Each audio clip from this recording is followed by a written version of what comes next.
येथील तिसगाव नाका परिसरात धक्कादायक प्रकार घडलाय। अर्णव खैरे नावाच्या महाविद्यालयीन विद्यार्थ्यानं आत्महत्या केली आहे। मुलुंड इथे कॉलेजला जाताना ट्रेनमध्ये धक्का लागला आणि त्यावरून हिंदी मराठी बोलण्यावरून वाद झाला आणि या वादातून 4 ते 5 जणांनी अर्णव खैरे याला मारहाण केली होती।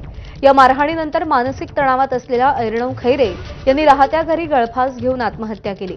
मयत अर्णव खैरे याचे वडील जितेंद्र खैरे यांनी हा आरोप केलाय। कोळसेवाडी पोलिसांनी सध्या तपास सुरू केलाय।